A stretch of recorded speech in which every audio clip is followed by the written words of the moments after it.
crack in a rock.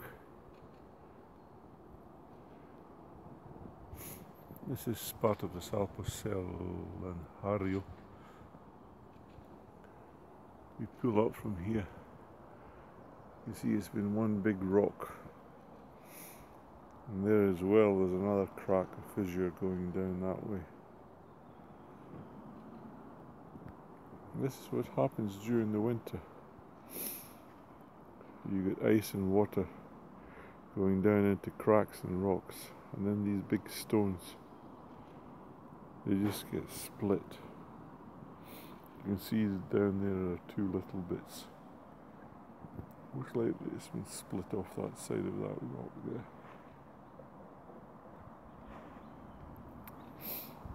Over there you can see there are more rocks. They were laid down by an ice lake out in the forest here. There's lots of them, just in big long lines. Every time I come out I have a look for these rocks and see which ones have been broken, cracked by the wind and the weather, the snow and the ice, the freezing water.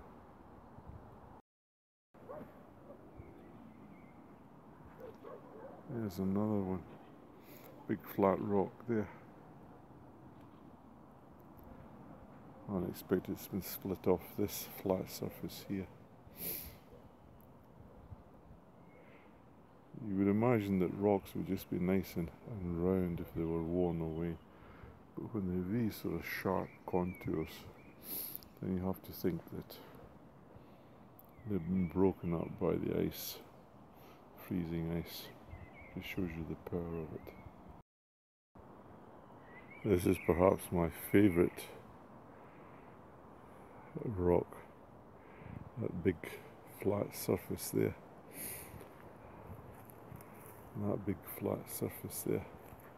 Do you think these are two rocks? Or could they be that it's one rock that has been split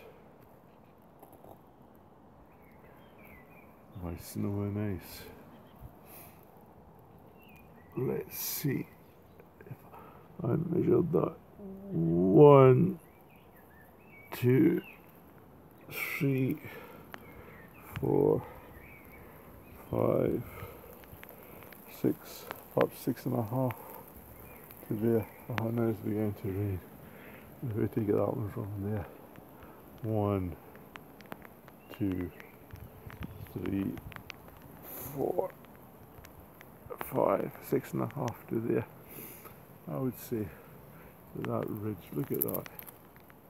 I think it's come from here, all along there. So